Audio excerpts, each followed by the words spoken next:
It's nicer now. Everybody ready? Okay. Good morning. Thank you all for being here. I'm Corporal Carmela Ogden, C-A-R-M-E-L-A, Ogden, O-G-D-E-N. I'm the Public Information Officer for the Amarillo Police Department. The reason we've called this press conference is to address the shooting that occurred yesterday morning, Sunday, October the 26th, 2025, in the early morning hours in the 700 block of South Polk. So to begin, I will read the press conference that was distributed yesterday regarding the incident. Following that, I will pass it over to our Chief of Police, Chief Martin Birkenfeld, along with Lieutenant James Clements, Commander of the Homicide Unit, and then we'll have a short session for questions.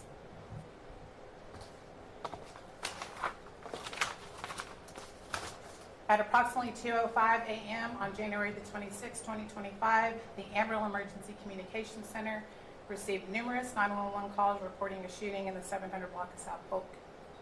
Eyewitnesses said that a vehicle approached the entrance of an open nightclub and an unidentified individual exited the vehicle, opening fire into a large crowd with a rifle. After discharging multiple rounds, the suspect re-entered the vehicle and fled the scene. A citizen who witnessed the incident followed the suspect's vehicle and called 911 to relay their direction of travel. Thanks to the bravery and persistence of the witness, Randall County Sheriff's deputies were able to locate and stop the vehicle near Hillside and Bell. 3 suspects were apprehended and taken to the Amarillo Police Department's Homicide Division for further questioning. The investigation revealed that 9 individuals sustained gunshot wounds. Amarillo police officers immediately began life-saving measures and to several victims on scene. Amarillo firefighters quickly arrived, as did paramedics from AMR. 6 people were transported to 2 different local hospitals for medical care. 3 additional wounded also arrived by private vehicles. One of the victims, 25-year-old John Love Louima, L-O-U-I-M-A, died at the hospital due to multiple gunshot injuries. The remaining gunshot victims are in various stages of medical treatment. The shooter has been identified as Robert Kenny Knox, K-N-O-X, 23 of Amarillo. The driver of the vehicle was identified as Naraya, N-A-H-R-Y-A-H, Hayes, H-A-Y-E-S, 21, also of Amarillo. An additional passenger in the back seat was identified as Britt, B-R-I-T-T, Cave, C-A-V-E, 22. Knox and Hayes were both charged with murder and 8 counts of deadly conduct and discharge of a firearm. They've been booked in the Potter County Detention Center. Cave was charged with public intoxication and booked into the Randall County Detention Center. Officers and deputies recovered a firearm, shell casings, and other evidence likely connected to the shooting. Evidence indicates this incident stems from an earlier altercation inside the bar. The suspects left the bar but returned in the vehicle, and detectives clearly have a considerable amount of investigation to complete before they are able to understand completely what happened in this event. I'll now turn it over to our Chief of Police, Chief Martin Birkenfeld. Thank you, Corporal Ogden. Good morning. My name is Martin Birkenfeld. I'm the Chief of Police for the Amarillo Police Department. Thank you all for being here today. I know there's been a lot of questions from the public about this event because it's a horrible, tragic event for Amarillo, for any community, and so we understand those questions. First, I want to thank the officers, the deputies, the state troopers, the paramedics, the firefighters, all of the first responders that showed up in a very short amount of time on Sunday morning to care for the victims. There was a lot going on, as you can imagine. It's a very traumatic scene, and they did an outstanding job of getting victims to the hospital in a quick manner and also arresting the suspects. We're very grateful to the people who've come forward with information, witnesses both at the scene and especially the ones who followed the suspect vehicle away from the scene, put themselves in harm's way to help us catch the suspect that did this shooting.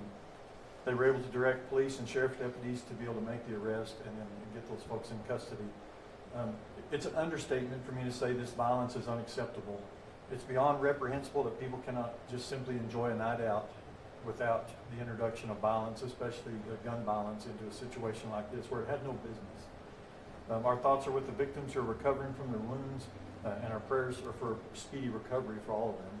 and their families. The loss of Mr. Lima is devastating. It's devastating for the family, it's devastating for our community, and it's unacceptable.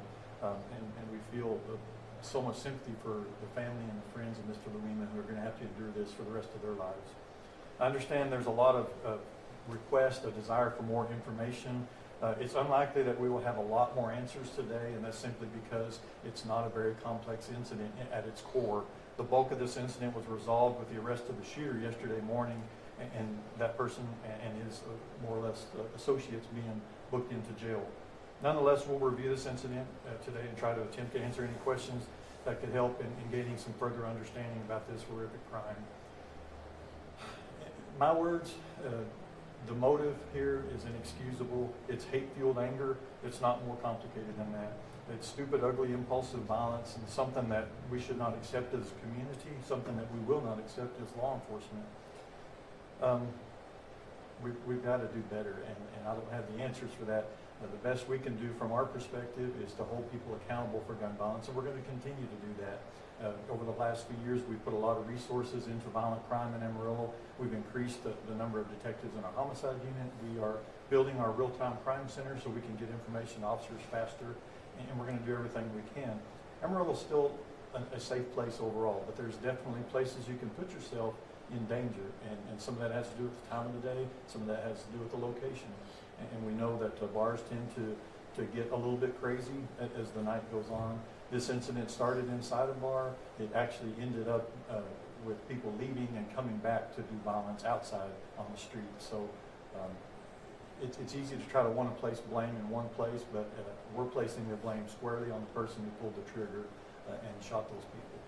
So with that, I'm going to turn it over to Lieutenant Clements to give his perspective on this. Like I said, there's probably some limited information because the investigation is still going on, and it will be for weeks. But with that, Lieutenant Jim Clements from our homicide. Good morning, everybody. My name is Lieutenant James Clements, last name spelling C-L-E-M-E-N-T-S, and I'm the Homicide Unit Commander. As what the Chief said, this is a very, very sad incident. It's unfortunate that we have lost a life due to this senseless violence from one individual. Luckily, we did have the bravery of some citizens that assisted us in the capture and detainment of these individuals. I'm overseeing the investigation along with several homicide investigators in my unit.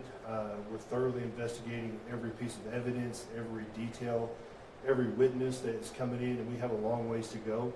But I feel confident that we're going to be able to make a great case presentation for the District Attorney of Potter County. We're also working closely with the District Attorney of Potter County. He actually had come out, Mr. Herring came out to that morning with us, and he was monitoring everything with us, so we're proud to have him. Once again, I want to thank all the law enforcement that responded, Brandon County Sheriff's Office who assisted us in the capture of our suspects, especially the paramedics and the fire that responded to the scene and performed life-saving measures. I feel this could have been a larger catastrophe, but due to life-saving measures and medical intervention, we were able to unfortunately only have one deceased. We have contacted the family of the victim, and they are aware. We had to contact his mother in the Republic of Haiti. The family is aware of what's going on. Mr. Luma, the victim, was here on a work visa. He was working in the United States. He was staying with his family here in Amarillo, and it was unfortunate of the very tragic details of what occurred. Right now, the crime scene investigation unit is still currently performing a lot of ballistics testing, crime scene investigation. We have the suspect vehicle. We're going through that. We're going through everything with a fine-tooth comb to make sure everything's exactly the way we want it to. I do not feel that this is going to be any further violence from this incident. I think it was a single event, so I just want to be sure to tell the public and the citizens that there's the people that need to be in jail are in jail at this time. So at that point, I guess if there's any questions, I can answer those. I know, okay, you guys obtained weapons. What specific weapons did you guys obtain, and are you guys going to be investigating how they did obtain those weapons? Yes, of course. We'll go through all kinds of information, exactly how it was purchased, where it was at. The weapon was an AR style platform, kind of a pistol style. It was legal in the United States, so it was not an illegal gun. There was only one weapon used in this incident. Lieutenant Clements, do you have any update on the other victims, the other people who were injured? How are they doing? Are they keep coming along in their recovery? Right now, from what we understand, we're not going to release any information on the victims themselves for the privacy of the families. But due to medical intervention, we feel that there's no further issues with degressing in their conditions. So. Out of those 3 suspects, is there a relationship between them? And are you guys looking for any additional suspects? No, all 3 suspects, they were the only ones involved in this, and the only relation were they were friends. There were no family relations or anything, they were all just friends. Why was Brett Gabe only charged with a PI, and as investigation furthers, are his charges more likely to change? Right. He was only charged with public intoxication because during our investigation there was nothing to say he conspired any about the shooting or any involvement in what occurred. So he just happened to be in the car at the time. Okay. And Chelsea's Whiskey Saloon or Bodegas has been notorious for fights and things like that. In the past, APD has been present. I say that to 22, so I know the night scene. Where were your officers? I know you guys usually post up outside on the street. Talking about that. Polk Street, as long as I've been in Amarillo, which is my entire life, there's always been incidents occur. It's a hub for activity, mostly good, but occasionally bad. So from time to time, we have officers, when they're not doing something else, they can post up on Polk Street and kind of watch for activity. They just weren't available on Saturday night, and they're not always down there. But for example, New Year's Eve, we knew there would be hundreds, if not more than 1,000 people on Polk Street, so we had a significant presence of officers there on New Year's Eve. They were 4 minutes away, which is still a long ways away, but they were there within 4 minutes. But at the time of the shooting, there was no on-duty police officers on the street at that location. Will there be any consequences for the bar/nightclub? I'm sorry. Will there be any consequences for the bar/nightclub? Certainly looking at any business that has an alcohol service permit, we look at that, we report that to TABC. We've done that in the past with Chesney's because of the problems there. 2 years ago, we filed a protest on the renewal of their license, and we've yet to hear back from TABC on that. But there's certainly the potential for consequences there. We're going to look at every avenue because in the end, we want businesses to thrive and survive and do well, but not at the cost of public safety. And so we're certainly going to look at that. Chief, I don't know if either you or Detective will be able to answer this, but do you know if anybody that was in the crowd that was hit was a member or was a part of the original argument, or did they just fire randomly into the crowd? The information we have so far is that we don't think they were involved in the original altercation, but I think we've still got some investigation to do to make sure. But that's the initial information that we have, is that they were likely not part of the original altercation. And do we know what the original altercation was about? I don't think so, but So from our investigation, from actually talking to several people, there wasn't a physical altercation. Inside the bar, there were some words exchanged. There was some, what we would call maybe some flirting with the girls. That just kind of angered. It caused some anger between some people. But the bars had let out, and the crowd was out on the front sidewalk as usual when the bars were closing at that time. A little bit of a verbal once again started at that point. Then our suspects left the scene, and then everybody was starting to disperse and leave the area, and that's when the suspects came back.